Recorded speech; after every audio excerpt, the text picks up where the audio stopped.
So the Sahara Desert is so big that it covers 8% of the world's territory. It's bigger than the USA or China. Surprisingly, the Sahara is not the largest desert in the world. It is the third largest, behind Antarctica and the Arctic. But it is definitely the hottest one. Temperatures there reach 136 degrees Fahrenheit. This place has some of the most incredible sand dunes you've ever seen, towering up to 1,476 feet. But here's the kicker. There's a real risk that these dunes might continue to spread until they cover the entire world. Surprisingly, the influence of the Sahara Desert extends far beyond its borders. Its dust, carried by powerful winds, makes its way to the UK and across the European continent, particularly in winter. This dust, settling on the ground where it rains, is a familiar sight to those in the UK, often leaving a red residue on cars. This connection between the Sahara, England, and Europe serves as a stark reminder of the global reach of environmental phenomena. You might think this is not a big deal, but it could turn Europe into a desert, leaving its soil infertile and Europeans with no food. Soil is a fundamental aspect of human existence, just as crucial as clean water and air. Without it, we're left with nothing but a bleak and barren landscape. The Sahara Desert has already made its jump across the Mediterranean Sea, which is concerning and could change the landscape forever. 1/5 of Spain has already turned into a desert. The next victim is Italy, which also faces the problem of desertification. In fact, almost all European countries have the same issue. According to an expert, the land that has not changed for nearly 2,000 years will become mostly rock, and people living on this land will be gone. 60% of the soil in Moldova is gone, and the problem has expanded beyond the Black Sea. It has reached China and Mongolia, thousands of miles away from the Sahara Desert. All of this causes losses of $4 billion a year. The threat is so significant that even the UN has gathered the necessary resources to solve the problem as soon as possible. Italy is sending help to Africa to stop the Sahara Desert from expanding. If this process does not stop in the next 10 years, millions will be forced to leave their homes. The Sahara Desert is growing for approximately 30 miles per decade. You do the math and see how long it will take to cover Europe. Since 1920, the Sahara has expanded by around 10%. But not all hope is lost because more than 172 countries have joined to put a stop to the desertification of the world. The World Food Program is a project that aims to help bring back green land that was once present in the Sahara. When they told people who called the Sahara home what they were about to do, the latter basically laughed in their faces and said it was impossible. But when you have a specific goal in mind, the impossible becomes possible. If we traveled back around 5,000 years into the past, we would see a beautiful forest with lush green trees and grass. Africa's climate has been changing for 21,000 years, from fantastic greenery to uninhabitable deserts. This has to do with Earth's rotation and the monsoons that bring water to this dry continent. But with the help of scientists and some clever tricks, we can bring the greenery back and stop the Sahara in its tracks. The Senegal River serves as a border between the Sahara Desert, Senegal City, and Mauritania. When you look at this area from space, you'll see how the desert is expanding to Senegal because the vegetation along the riverbank is almost non-existent. Forests can serve as a barrier, stopping the sand from getting blown away and the desert from expanding. An effort to create a great green wall is being made, and how they do it is actually quite impressive. Nothing has been growing in the currently restored area for more than 40 years, making locals find other places to call home. People were thrilled when they saw that the land could be restored. They're very committed and learn to work with the soil and grow food. At the same moment, more than 30,000 hectares have been restored and transformed into lush greenery. The Sahel region is the starting point of desertification, and it is crucial to establish a green wall in that area first. To make this wall is not rocket science, since it only takes a few simple steps. The ground there is baked by the sun and as hard as a block of concrete. If you've ever poured water on concrete, you know that it just flows away. It doesn't stay in one place. So they had to create water-retaining half-moons that would hold the water and make it available to plants. When you learn about how these half-moons work, you might say, how did they not think of that sooner? Actually, this technique is ancient, and it was once implemented in Sahel, but it was lost over time. When the rain falls, the water is collected into the half-moons that are positioned a bit lower than the ground below contour lines. There is also a kind of bank at the end of the shape that prevents water from overflowing. And in the middle, there are plants that are happy because they have plenty of water to thrive. Also, it's essential to grow native plants that are kind of used to harsh conditions, like sorghum and millet. These plants have been surviving there for thousands of years and produce a good amount of biomass, which means the land can be rehabilitated faster and people will have food sooner. The water that will enter the half-moons won't be lost. It will penetrate the ground and top off underground waters. This will ensure the ground that H2O will never run out and that future generations will have usable aqua. This brilliant planting technique is not limited to half-moons. People also create lines and plant various vegetables, such as tomatoes. Next, there are places only for trees, like lemons or oranges.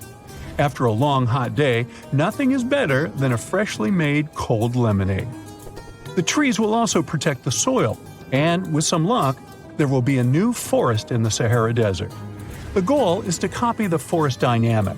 Start with small plants and gradually expand to bigger plants that are more useful than the tiny ones. They are aiming to plant more than 10,000 trees.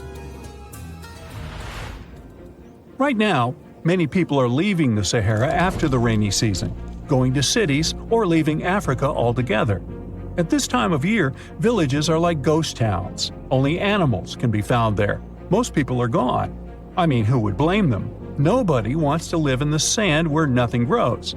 Luckily, with all this new, old technology being developed, many people are slowly but surely returning to their land and starting to work in agriculture.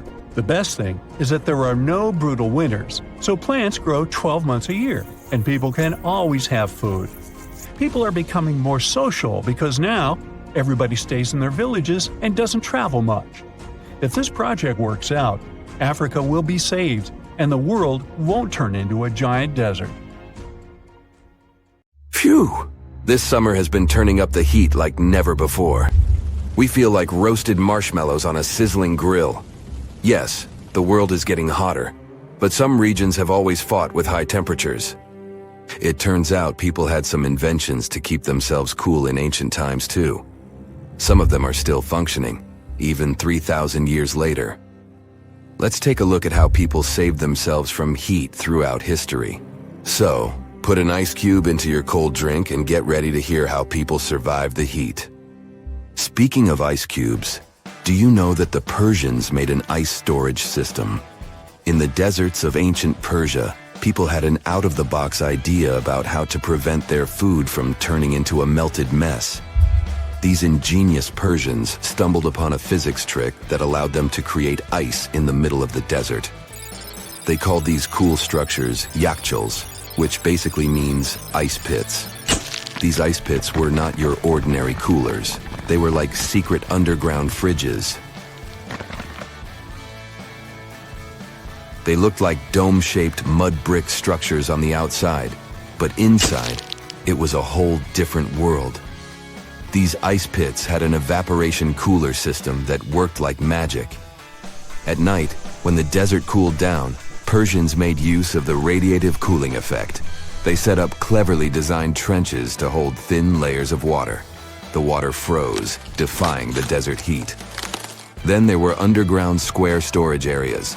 The Persians collected the melting ice water from these cooled trenches, and during the night, they froze it again, making the most of the desert's natural chill.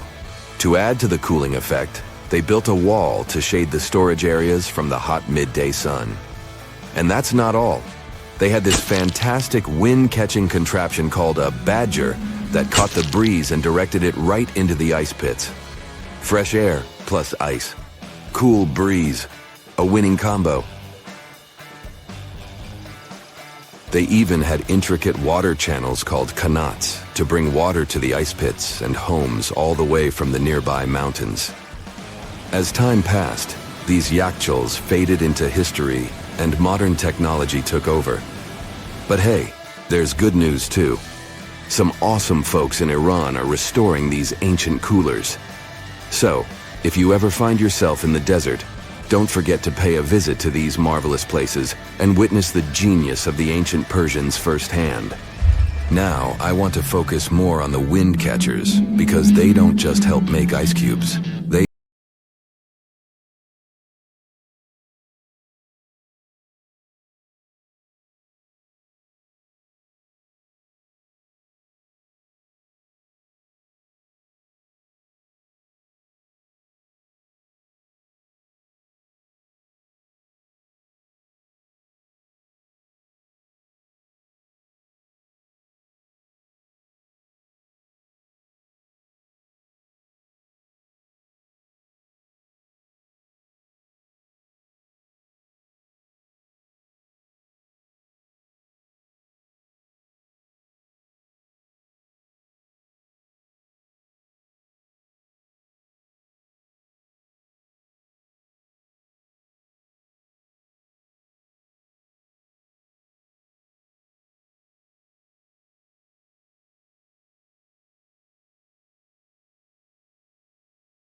This is where the Venturi effect steps in to show off its physics prowess. As the air flows through the narrowing passage, it picks up speed, creating a difference in pressure between the inside and outside of the building. Air blowing at a higher speed gets compressed, and when released, it cools down. Mashrabia is a wooden lattice or screen used in the Middle East and North Africa. These decorative wonders are like window blinds, but they do more than just look pretty. They're smart too. They give privacy, shading you from the sun, and let fresh air and light in. Some people also add clay pots filled with water, sand, or damp straw to their designs. As hot air breezes through the holes, it also passes through the pot's porous surface. The moisture inside evaporates, cooling the air. This is a perfect low-cost technique for hot and dry climates. It's eco-friendly, and there's no need for electricity. Now, let's fast forward to today. Designers are getting creative, mixing traditional wisdom with modern tech. At the Al Bahar Towers in Abu Dhabi, they've got it too. Picture over 2,000 hexagonal panels that dance with the sun's movement, providing shade to the building's interior. Water evaporation was another secret weapon for ancient people. Simple, yet super effective. Plus, ancient Egyptians hung wet mats and curtains in doorways. When the air passed through them, it cooled down, providing a relief from the scorching sun. Ancient architects were the masters of maximizing airflow. They knew how to cross-ventilate and let hot air escape while inviting cooler air to the party. Speaking of ancient Rome, bathhouses were the place to be back then. It was like a community hub. People gathered to chat about politics, play sports, and, of course, take a relaxing dip. The frigidarium was the cool spot in Roman baths. After a steamy soak in the caldarium, Romans dashed to this giant pool to chill out. Then in some places, like Cappadocia in Turkey, people went underground to hide from the heat. They carved cozy dwellings in volcanic rock, harnessing the Earth's natural cooling powers. So the lesson here is simple. Architects and designers can create wonders by combining local traditions with smart tech. California's Death Valley boasts the highest officially registered temperature to date, with 134 degrees Fahrenheit in 1913. Meanwhile, Africa's sweltering record stands at 131 degrees Fahrenheit in Kebili, Tunisia, as noted in 1931. In Europe, the highest temperature ever documented reached almost 120 degrees Fahrenheit in Sicily in August 2021. Then, in 2022, the UK had the hottest summer of all time. Mirror check. You've got your beige parka on, your chisel is packed, and your overnight plane ride to Saudi Arabia is booked. You know what this means, right? Unfortunately, you weren't cast in the remake of Dune. It just means that you're ready to go explore the world's largest desert areas in the hopes of uncovering prehistoric secrets about our ancestors. Let's get one thing straight. If you ever thought that deserts were empty spaces, think again. They might be filled with sand as far as the eye can see, but they also hold a lot of history, you know, because before humans settled down in cities and towns, we were nomadic people, and we traveled all around the globe looking for food, water, and shelter. So we had to come up with some interesting stuff to survive. Like this thing that was found in the desert of Saudi Arabia. Do you have any idea what this could have been? Over many years, scientists have discussed the origins and use of huge structures such as these ones. It seems our Neolithic ancestors were way smarter than we gave them credit for. They didn't spend all their hours around the fire carving weapons out of stone. No, they were also practicing their architectural skills. These huge stone structures are called desert kites, because if you look at them from a distance, well, they sort of look like kites. Archaeologists have arrived at the consensus that these kites were used to lure animals in. This way, it would make it easier for our ancestors to guarantee their week's food. But that's not all. Take a look at these monolithic structures right here. They show us that our ancestors probably drew on rocks, the blueprint of what they were going to build on the ground. Just like modern-day architects, desert kites could be miles long, so they drew out a plan before actually building them. The most surprising feature of all is that these kites were built even before things such as Stonehenge. We're talking around 7,000 to 9,000 years ago. Over the last decade, scientists have been able to identify over 6,000 desert kites spread across the Middle East and West and Central Asia. If you don't think this huge, try building something this large without the help of any drones. It looks like a pretty difficult feat to me. And apparently, Saudi Arabia's desert is filled with more amazing things. Scientists have found mysterious stone structures that are older than the pyramids of Giza in Egypt. So of course, you can't wait to go check that out.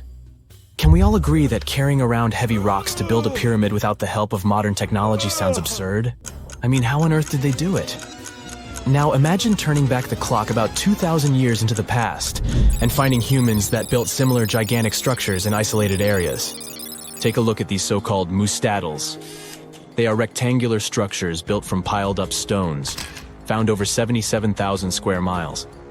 Some archaeologists believe that these monuments were used for ritualistic purposes, maybe processions of some kind, where people would walk from one end of the plateau to the other. I'd be down for that. Now let's move on to another deserted area. We're entering the world-famous Sahara desert landscape. Isn't it beautiful? Here, you're about to unravel an ancient mystery, something that took years for researchers to solve. Fun fact, the Sahara Desert is the world's largest hot desert.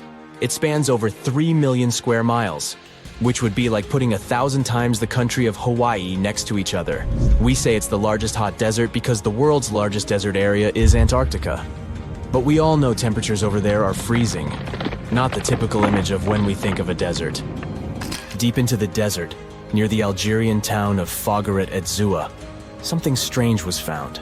For decades, these tiny dots appeared on images of Google Earth, but nobody could explain what they were. Some scientists were sure that these circles are the result of oil activity in the region. Others guessed that these were ancient fogeras or ancient water wells. There are dozens of them, stretching for miles and miles in a straight line. The strange thing is that they are always far away from any town, road, or human activity in general. So what was or is their purpose? If you had to take a guess, what would you say? Remember we talked about how our ancestors had to be creative in order to survive in the desert? Let's try to walk in their shoes for a minute. Imagine you're a nomadic hunter-gatherer living in a desert area. You spend your days basking in the hot sun, trying to count all the grains of sand around you. But you also need to eat and drink water. But how on earth do you get water in a desert? Sure, you can hope to keep running into oasis every week or so, but that seems a bit risky, doesn't it? That's why North African people invented the so-called fogeras. The fogeras are a 2,500-year-old irrigation system. Locals would dig deep wells in elevated areas, wells deep enough to tap into underground water. Then, they would dig parallel shafts at regular distances. This way, the water would flow from the main well down into all the shafts and irrigate entire areas. Travelers could stop by the shafts and quench their thirst. They could also raise livestock and tend to crops. Pretty clever, huh? As much as these holes did look like fogaras, a little bit of research would show you that they're not. You see, these shafts were built in a line, and not in a circular shape like the ones we're looking at now. So maybe it has something to do with the second option?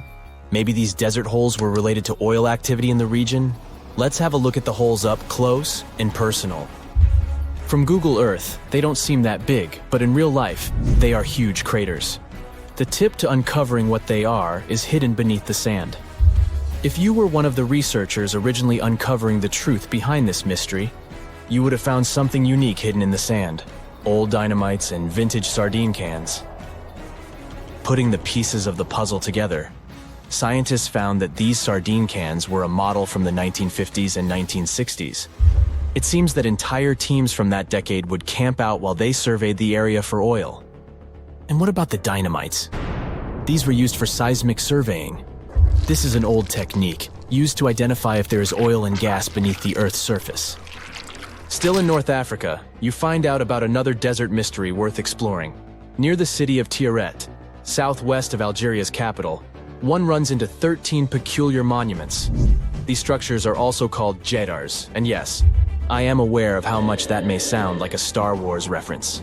They are pyramid-like in their shapes, and as far as scientists know, they were used as final resting places for the people who lived in the region. Can you guess who these were? Most likely the Berber nomads. And since we're talking about ancient stuff, they were probably built between the 4th and 7th centuries CE. Once scientists began to explore the insides of these monuments, they found they were pretty big inside. They found large underground vaults, chambers, and labyrinth-like corridors that gave way to over 20 compartments. It could take you up to 2 hours to walk around in them, and apparently our ancestors also used its walls to depict images of animals and hunting scenes. There's no definite proof of what these jadars were used for, though. This is so neat, huh? I'm sure that our world's desert is filled with many more mysterious things for us to unravel. I guess I'll see you next time so that we can continue our... We've all heard of the Sahara. Sure you have. It's the largest hot desert on the planet. A sea of sand covering an area larger than the contiguous United States. But have you ever wondered what lies beneath the sand dunes? To answer this question, we must travel deep into the past of our blue planet. Up until some 6,000 years ago, the Sahara was grassland. Humans were around at this time, not me, spreading agriculture around the planet. In the north of Africa, the color green dominated. Plenty of rainfall meant that there were lakes, rivers, pastures, and even forests. A completely different image of the Sahara from the barren landscape of today. But then the climate started to shift. The region became parched, and the vegetation started disappearing. The wind did the rest. It took away the fine sediment after there were no plant roots to hold the ground together. Give it a couple thousands of years, and you get a familiar image of the Sahara. Sand and rocks stretching as far as the eye can see. But when it comes to volume, only a quarter of the Sahara is actually sand. The yellow sands of the Sahara are just one part of the story. The desert has many other features, such as gravel plains, salt flats, and plateaus. Makes you think if we understand the word desert correctly. For people who study such terrains, geologists, there is only one condition for defining a desert: precipitation. If an area gets little or no rain, then it's considered a desert. The Sahara certainly fits the bill. Its average annual rainfall is just 3 inches. Compare that to the nearly 45 inches a year in New York. When we look at precipitation, this sandy desert is only the third largest in the world.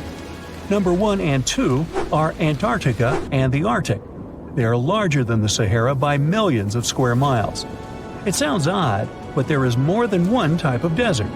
The first two are polar deserts, while the Sahara is a subtropical desert. But the difference in air temperature are staggering. In Antarctica's interior, temperatures plummet to minus 76 degrees Fahrenheit. Compare that to the highest temperature on record in the Sahara of 136 degrees Fahrenheit. But this desert has a cool side. At night, the temperature is roughly the same as the average yearly temperature in Denmark.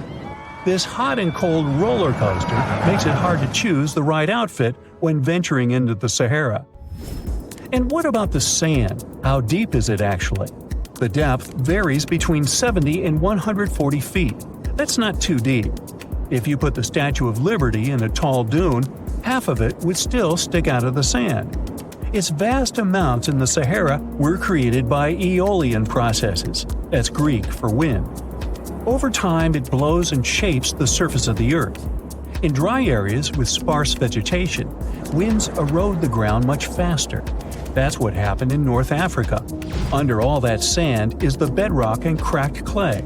If you started digging, you would find the same everywhere on the planet, with one important difference. There is some type of soil covering the bedrock. This is not the case in the Sahara. Because of the arid climate and a lack of vegetation, sand covers the ground below. Over the course of thousands of years, a lot of interesting finds ended up in the desert sand. For example, there are petrified tree trunks. These are essentially preserved prehistoric trees. They date back to the time when the region was lush green. In some places, the trees of this fossilized forest are at least 65 feet tall. The wood is so well preserved that you can still see the texture and knots. There are even fossilized pine cones. In 1992, scientists found glass fragments in eastern Sahara. These canary yellow glass shards were scattered across hundreds of miles. They didn't belong to an ancient civilization, although ancient Egyptians used them to make jewelry. In fact, the breastplate of King Tut had a beautiful scarab beetle centerpiece made from this desert glass. For a long time, scientists were puzzled about the true origins of these fragments. They finally concluded that the glass was around 29 million years old. It is an impact tape. If that sounds like it has something to do with the word impact, you are correct. These rocks are formed when a meteorite hits the surface of the Earth. This generates a lot of heat. Scientists estimate that the temperature needed to melt this mineral was close to 3,000 degrees Fahrenheit. Apart from the regular fine-grained sand, we also have melted sand in the Sahara. But the desert conceals other unlikely artifacts. Shark teeth are a common find in Morocco, which sits in the western part of the Sahara. What are the fossilized teeth of these marine predators doing in the middle of the desert? This part of the world looked entirely different millions of years ago. There was a sea cutting right through what is now a desert. The Trans-Saharan Seaway ran the length of present-day Algeria and Mali. It was around 165 feet deep. That was enough for all sorts of aquatic animals to inhabit it. Large catfish, sea snakes, and of course sharks lived in the area. British archaeologists even unearthed a turtle shell in Mali in the 1980s. For centuries, there was even an entire city hidden under the desert. Timgad was a Roman outpost constructed by the Emperor Trajan around the year 100 in the current era. For various reasons, its residents abandoned it around the year 700. The sands of the Sahara soon engulfed the city. It had remained hidden for nearly 1,000 years. Then, in the 1700s, a Scottish explorer started digging out the city. His team first uncovered a sandstone triumphal arch 40 feet high, similar to the ones we can see in Rome and Paris today. An amphitheater soon popped out of the sand, and it was followed by well-preserved statues of Roman emperors. The Scotsman's find was so impressive that no one believed him at first. It took 2 more centuries for archaeologists to fully excavate the city during the 1950s. The site covers a surface as large as 10 polo fields. The ruins reveal the full mastery of Roman city planning. All the streets meet at a right angle in what is known as an orthogonal grid. You can find the same layout in modern cities such as New York. Historians estimate that during its heyday, 10,000 people called Timgad home. Different nationalities lived here, from Romans to people of African descent. Today, more than 2.5 million people live in and around the Sahara. They are spread across 11 countries in total, and their living space is growing. The desert is 10% larger than it was just a century ago. This process doesn't involve sand pouring out of the Sahara. The ecosystems on the edges of the desert simply change over time. The wind blows the soil away and vegetation dwindles. The perfect conditions for the formation of a desert landscape. These changes are happening in the Sahel, a region south of the Sahara Desert. That's why the African countries have recently come together for a project called the Great Green Wall. The primary goal is to stop the desertification of the Sahel and hold back the sands of the Sahara. Their plan is ambitious and involves planting a wall of trees from the west to the east of the African continent. The proposed forest is not only going to be long, but wide as well. The Sahara and the Sahel share a historic bond. Since antiquity, camel caravans have been making the journey from Africa's Mediterranean coast in the north to the savannas in the south. The golden age of this trade kicked off in the 9th century. The perilous journey took several months to complete. The route was 2.5 times longer than the length of the Grand Canyon. Explorers still find evidence of these ancient caravans hidden away under the sands of the Sahara. The desert welcomes you with challenging conditions of abandoned environments and extreme temperatures. Hey, some of us would prefer dessert, chocolate over sand and rocks. Oh well. Just like cactuses and camels, buildings have had to adapt to these conditions. Here are some examples of astonishing structures in deserts. These structures are called earthships. They're located in a New Mexico desert town. A large community of like-minded people lives in them. What's even more interesting is that the location of these buildings is registered as dumpsters. Maybe it's because all these structures are made out of old tires, bottles, and cans. Earthships operate using green building principles. About 40% of a typical earthship is built with natural or recycled materials. Imagine the walls made up of hundreds of used tires packed with dirt. Then there are layers of floor-to-ceiling passive solar windows. They gathered the sunlight during winter and reflected in the summer to keep the structures at a reasonable room temperature. You can see plants in corridors and glass bottles or aluminum cans stuffed inside walls. Certainly a distinct house in many ways.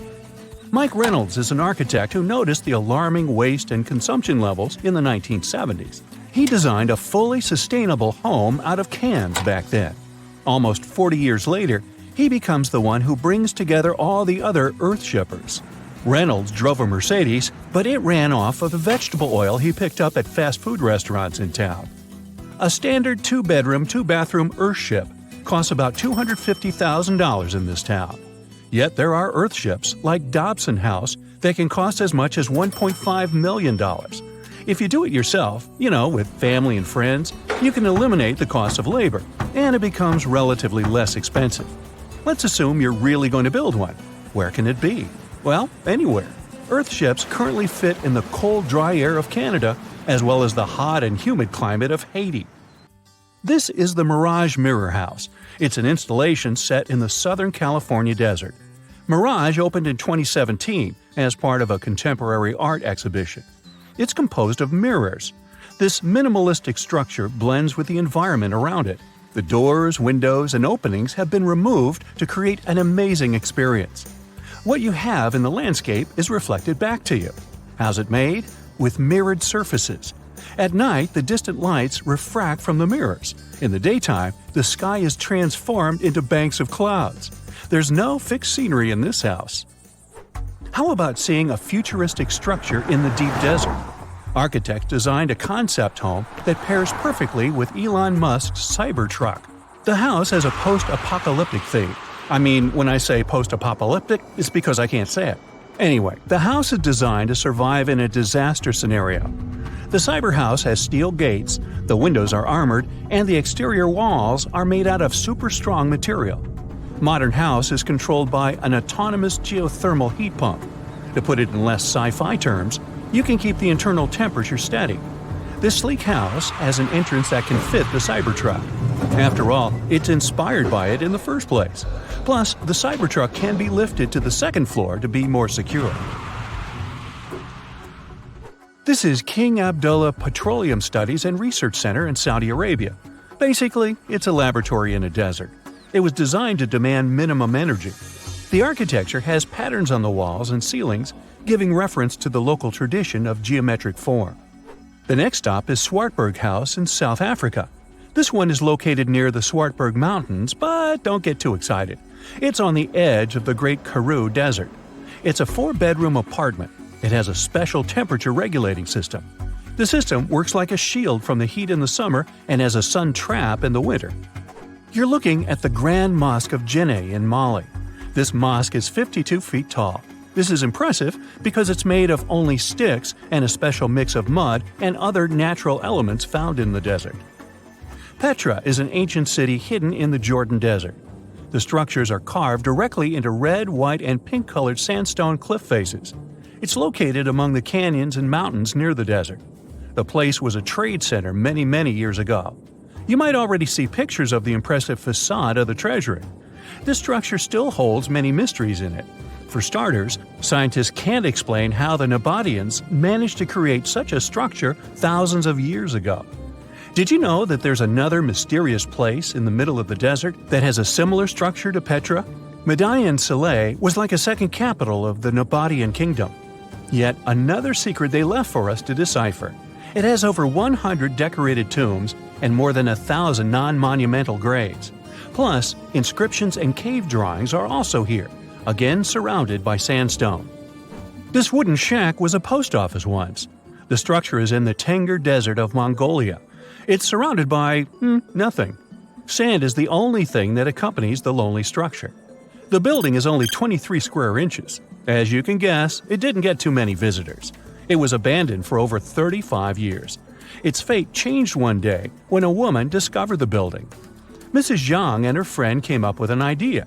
They were going to reach businesses and people who wanted to send letters and postcards from the world's loneliest post office without actually visiting the place. It worked.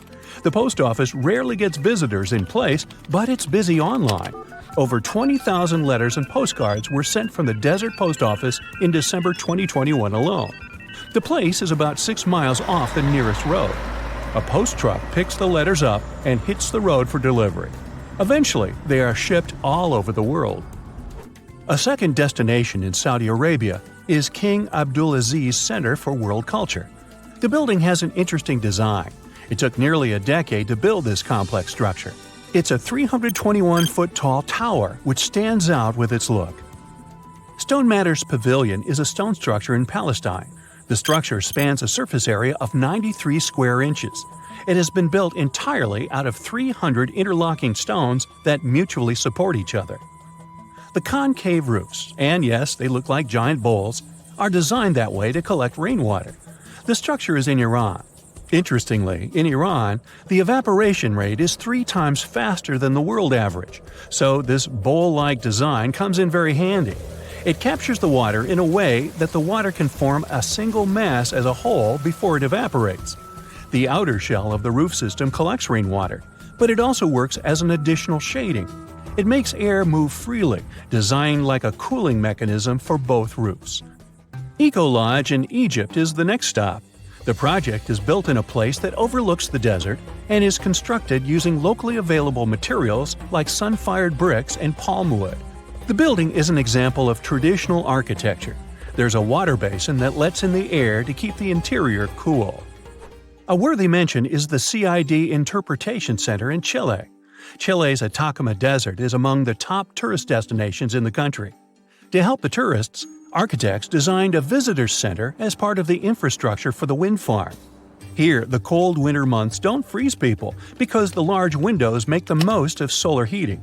What's even more interesting is that the building is designed to go completely dark at night. Imagine you somehow bumped into the building by accident. Black Desert House is a building respecting the stars. At night, this house goes completely dark. It dissolves into the night, so the stars can appear more prominent. Now, any mysterious desert buildings you know that aren't on this list? Let us know in the comments. Endless hot deserts seem lifeless at first glance. But among these sands, you can meet dangerous and sometimes creepy creatures. Some of them can only cause health problems, but some can stay in your memory forever. Let's get to know them, starting with dangerous ones and finishing with real nightmares.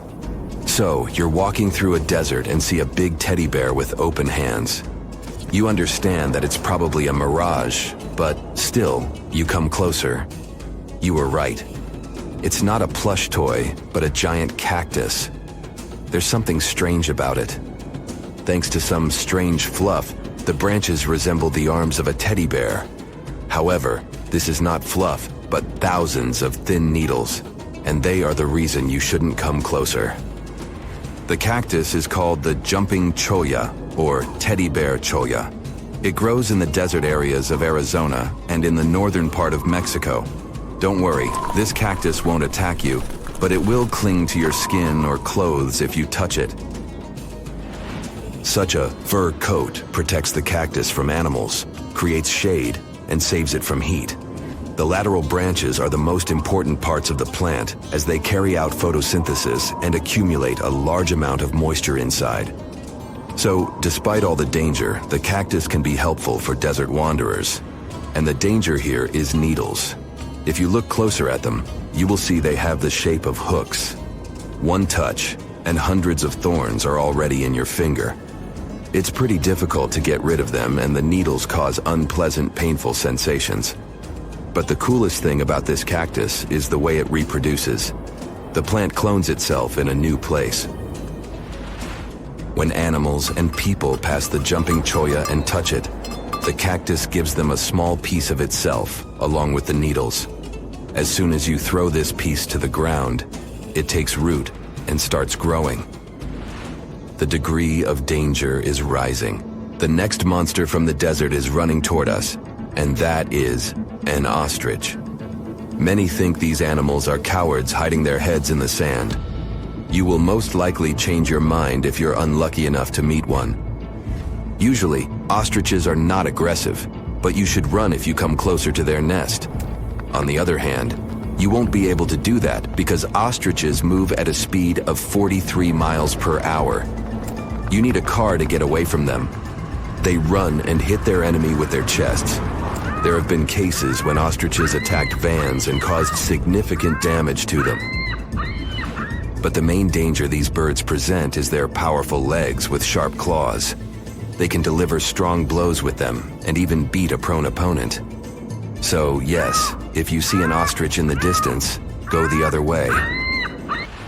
This small spotted lizard lives underground almost all the time in the arid deserts of the southwestern US and northwestern Mexico.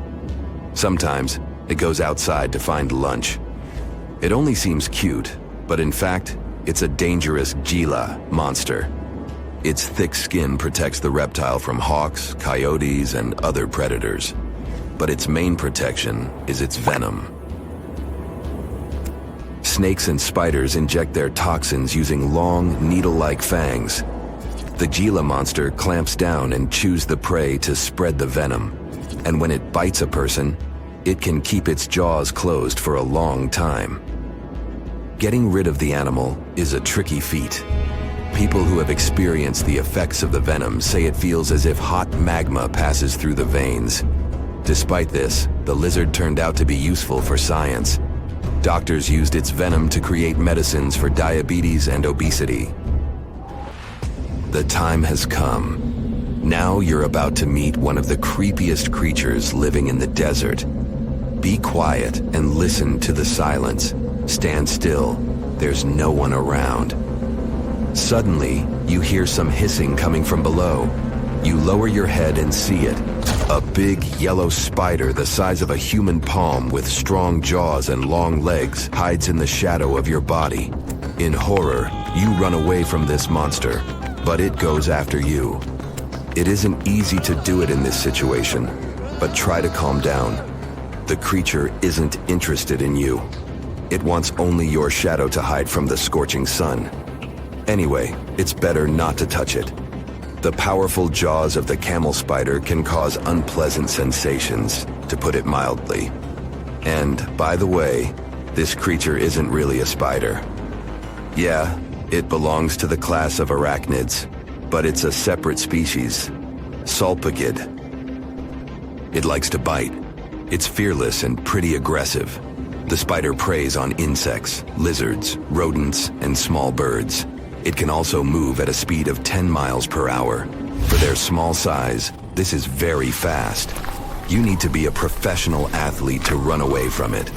Most often, you can find camel spiders in the deserts of the Middle East, but they also live in Mexico and the southwestern US. These runners are nocturnal and try to avoid the sun during the day, so they are always hunting your shadow. By the way, they got their name because they often hide in the shadows of camels. You won't hide from them during the day, but they will also want to come after you at night, especially if you make a fire. Sulpugids always run to the light in the hope of eating something. Some species of these spiders make a hissing sound to scare their enemies away. Now, let's calm down for a second and leave the hot desert. We're going into the humid tropics of Tanzania. Under tree bark, fallen leaves, and in dark caves, you can meet one of the most terrifying creatures on Earth, a tailless whip scorpion. Imagine a big scorpion without a tail, with a flat body that looks like it has been pressed by something. It's similar to spiders, but has no venom glands and can't spin a web. This monster is silent and fast, but the scariest thing is its 2 front claws, twice as long as the creature itself. Any prey it catches will never escape. Life in a dark cave has spoiled its eyesight, so the whip scorpion tries to avoid sunlight. During molting, it climbs up to the ceiling and slowly comes out of its old skin. Imagine directing your flashlight there and seeing small cocoons out of which pale spiders with excessively long legs crawl. If you really meet it, be calm and slowly go away as far as possible. Be careful. The flat scorpion can crawl under your clothes in a second and bite you in the stomach. And that's not the worst part. Okay, this is a joke. This pretty guy is one of the shyest and most harmless creatures among spiders and scorpions. It's afraid of you and will never attack.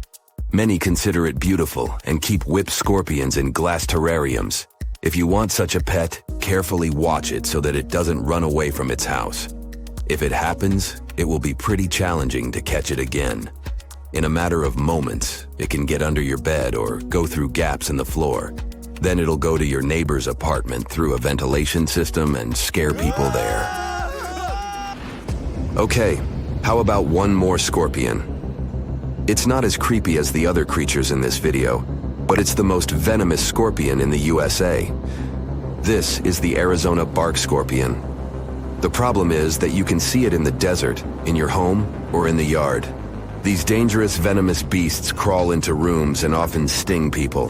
One time is enough to cause pain, similar to a bee sting, but someone with an allergy may experience paralysis, breathing problems, and other health issues.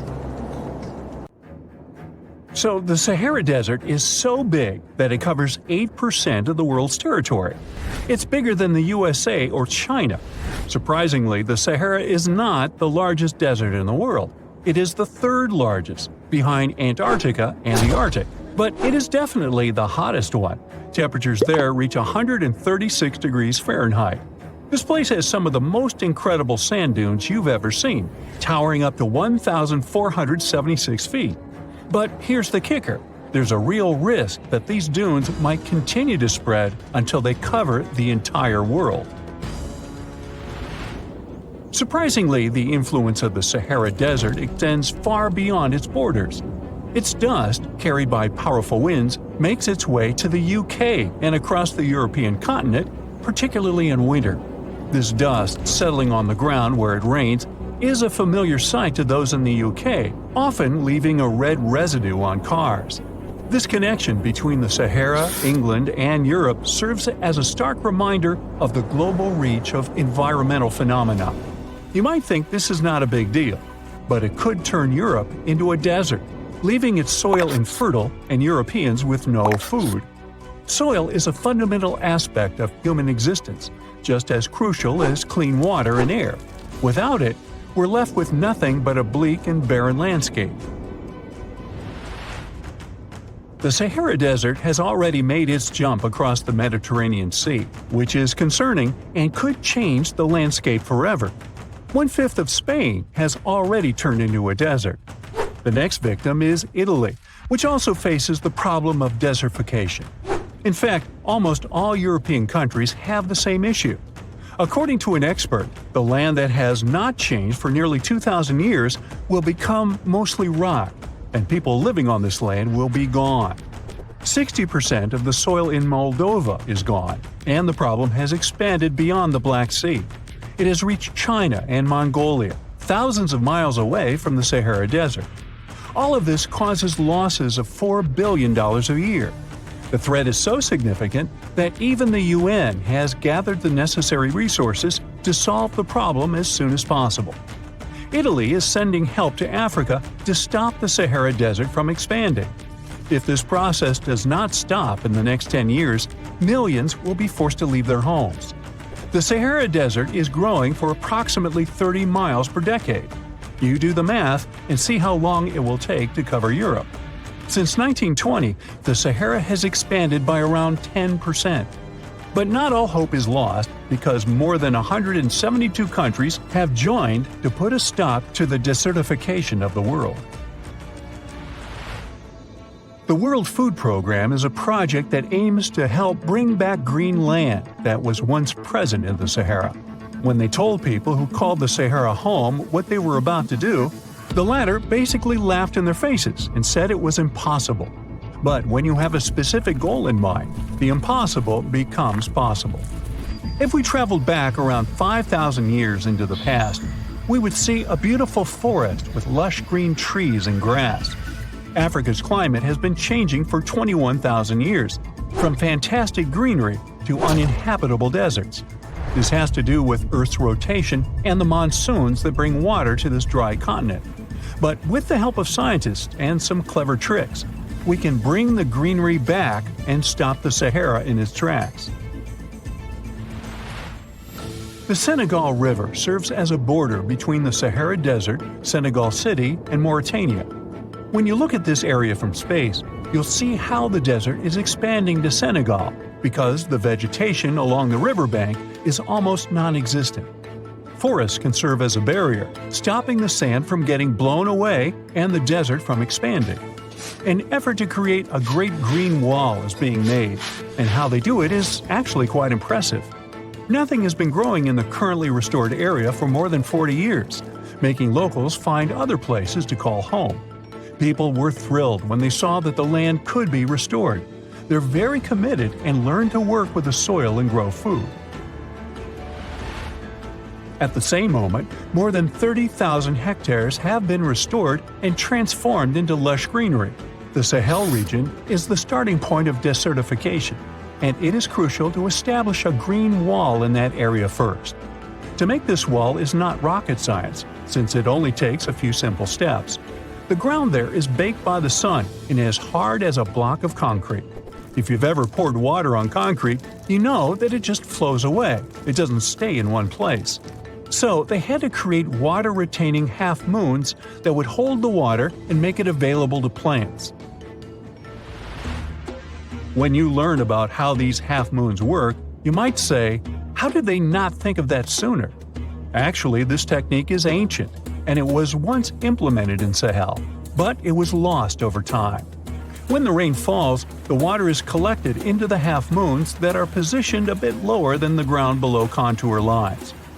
There is also a kind of bank at the end of the shape that prevents water from overflowing, and in the middle, there are plants that are happy because they have plenty of water to thrive. Also, it's essential to grow native plants that are kind of used to harsh conditions, like sorghum and millet. These plants have been surviving there for thousands of years and produce a good amount of biomass, which means the land can be rehabilitated faster and people will have food sooner. The water that will enter the half-moons won't be lost. It will penetrate the ground and top off underground waters. This will ensure the ground that H2O will never run out and that future generations will have usable aqua. This brilliant planting technique is not limited to half-moons. People also create lines and plant various vegetables, such as tomatoes. Next, there are places only for trees, like lemons or oranges. After a long hot day, nothing is better than a freshly made cold lemonade. The trees will also protect the soil, and with some luck, there will be a new forest in the Sahara Desert. The goal is to copy the forest dynamic. Start with small plants and gradually expand to bigger plants that are more useful than the tiny ones. They are aiming to plant more than 10,000 trees. Right now, many people are leaving the Sahara after the rainy season, going to cities or leaving Africa altogether. At this time of year, villages are like ghost towns. Only animals can be found there. Most people are gone. I mean, who would blame them? Nobody wants to live in the sand where nothing grows. Luckily, with all this new, old technology being developed, many people are slowly but surely returning to their land and starting to work in agriculture. The best thing is that there are no brutal winters, so plants grow 12 months a year, and people can always have food. People are becoming more social because now everybody stays in their villages and doesn't travel much. If this project works out, Africa will be saved, and the world won't turn into a giant desert. Under the burning sun, among the sand dunes, somewhere in the Sahara Desert, you're walking in search of an ancient treasure. Finally, you find a strange rock in the sand. It's big, looks like a large piece of black coal or rock, but something shiny on its surface makes the rock unusual. This unique find is the oldest thing that has ever been discovered on our planet. This rock was born long before Earth appeared in outer space. The unusual meteorite was found in 2020 in a remote area of the Sahara Desert.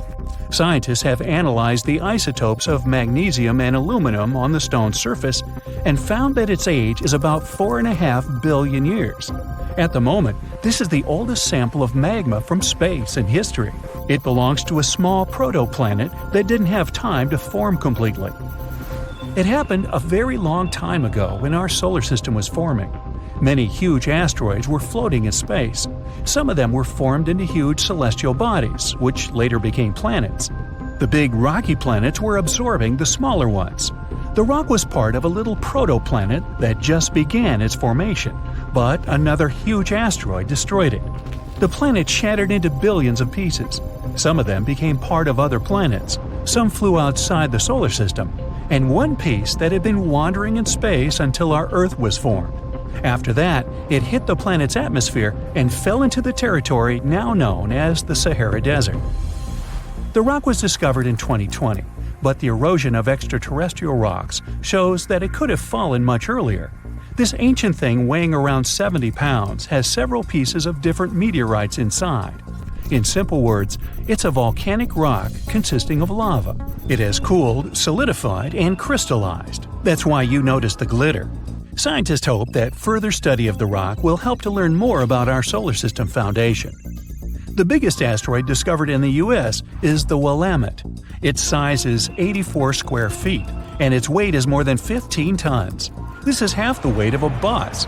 Several people can fit on the surface of this outer space object. But the coolest thing is that it's not a rock like most meteorites that were found. Willamette is made of nickel and iron. This massive piece of metal was discovered in 1906. Now, the huge rock is kept at the American Museum of Natural History. The largest meteorite ever found is Hoba. It's located in Namibia, and people have never changed its position because it's too heavy.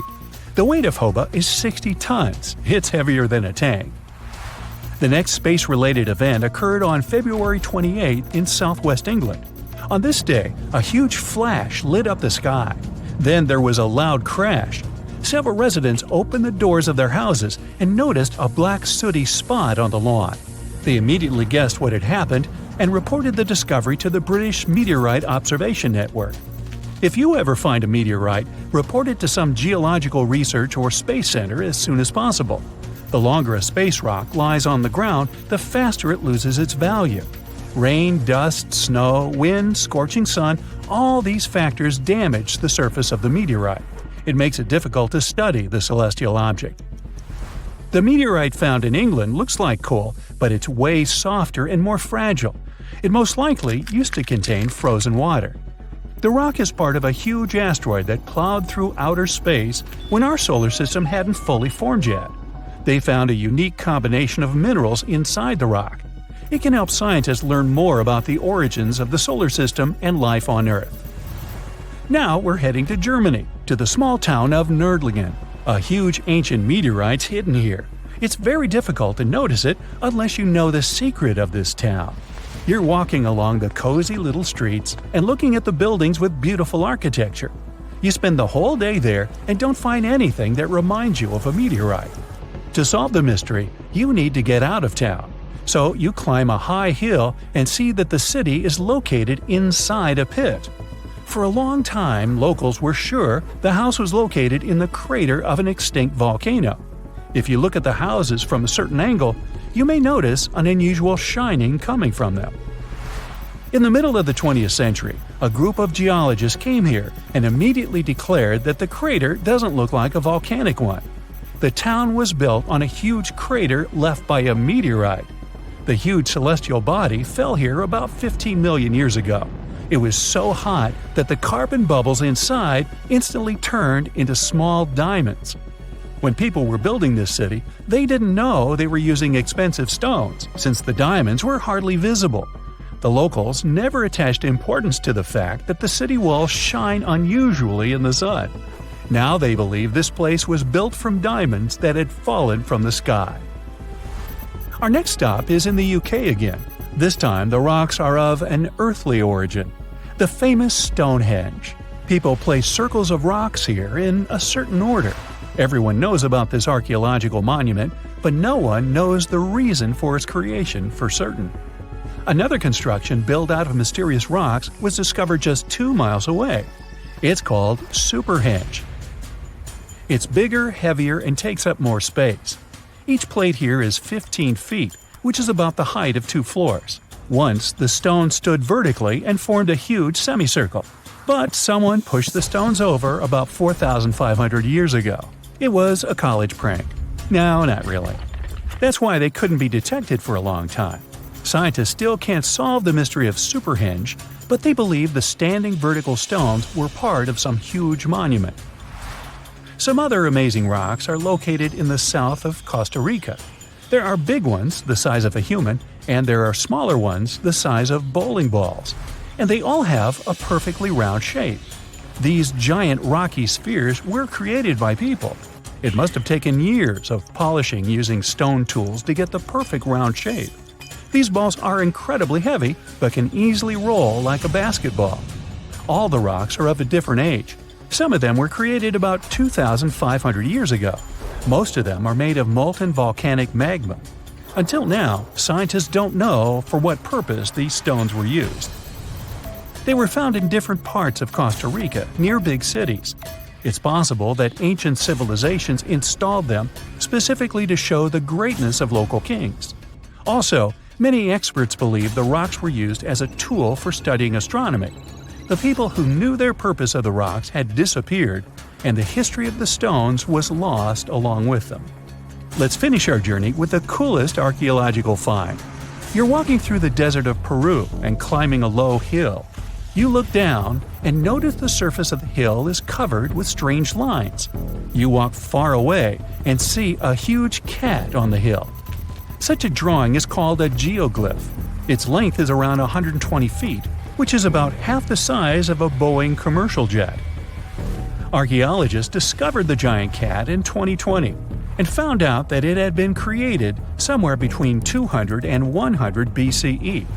This huge drawing is part of a mysterious group of different pictures. In addition to the cat, there are other animals, plants, and fantastic figures. All of them were found in the desert of Peru. The kitten was found by chance. Archaeologists didn't see it at first because natural erosion on the hillside had almost erased the silhouette. You find yourself in Africa, land of unique wildlife, home to a great variety of cultures and languages, and, first and foremost, host to the world's largest hot desert, the Sahara. It's daytime, and you are thirsty for some water and shade. You've been walking for days, trying to find one of those precious-looking oases. You feel you're near, but the horizon just keeps stretching and stretching. Your mind is tired, and your body is feeling all the heat. It's like you've eaten a full plate of hot pepper and then some more, judging by how much you're sweating. And when I say hot, think 100 degrees Fahrenheit hot, on average. No wonder this is happening. After all, you find yourself in the world's biggest hot desert. Now I say hot desert since the biggest deserted landscapes are actually the cold ones, located in Antarctica and the Arctic. I see Antarctica's frozen desert is more or less the size of 1 million LAXs. Yep, the Los Angeles International Airport. The Arctic desert is just a bit smaller than that. Now, in case you don't know, the Sahara Desert is located in northern Africa, stretching from the Atlantic Ocean all the way over to the Red Sea. It occupies an area large enough to place approximately 100,000 Disney World theme parks side by side. According to scientists, its boundaries are expanding. Deserts usually form in the subtropics because of what's called Hadley circulation. The air rises at the equator and descends into the subtropics. This circulation of air has a drying effect, which helps the formation of desert landscapes. Since the 1920s, the Sahara is considered to have expanded by over 10%. How is this happening? Well, let's start from the beginning. You probably know the Sahara Desert as one of the most inhospitable places on Earth today. Just FYI, for a place to be considered a desert, it has to receive less than 4 inches of rain per year. Due to the very small precipitation index, deserts are usually dry and arid places. There is little humidity in the air, and daytime temperatures can go as high as 130 degrees Fahrenheit. Usually, there isn't that much animal and plant life because of the lack of water. But in the Sahara's case, it wasn't always like that. It may be difficult to imagine northern Africa without the tons of sand it has today. But about 20,000 years ago, the Sahara was actually one big oasis. Recent discoveries show clear evidence of what the scientists now call the Green Sahara. In the mid-1800s, a German explorer crossing the Sahara encountered some paintings and engravings that nomad artists had left behind. What he saw in those paintings looked nothing like his actual surroundings. Instead of an arid landscape with only camels and desert vegetation, the rock paintings depicted jungle animals like giraffes and hippos. There were even images of livestock and grazing animals such as cattle and sheep, something that seems impossible for modern-day Sahara. Artists usually draw what they see around them, so this finding really intrigued the German explorer. The drawings were so detailed that the artist must have had close contact with those animals. You can find this rock art spread out in the northern part of the African continent, from western Sahara to Saudi Arabia. Geologists soon took a keen interest in this and found the first clues to what this could mean. They have been able to confirm that, in fact, northern Africa was once much wetter. They found evidence from nearby deep-sea sediment off the coast of Mauritania. Sampled cores of underwater sand and mud, known as Saharan dust flux, show geologists that, indeed, a green Sahara was possible. The more dust is blowing off of the desert and into the bottom of the ocean, the drier the climate in the region. The sediment cores show that there was much less dust, only half as much, coming off northern Africa during the humid period. This period has to do with Earth's natural cycles. Normally, the Earth rotates at a tilt of 23.5 degrees, but this angle is not consistent and changes over time. Earth's tilt is responsible for the amount of sunlight each hemisphere receives. It affects several ecosystem functions on the planet. During the time of the Green Sahara, the Earth received between 4 and 8% more sunlight than it does today.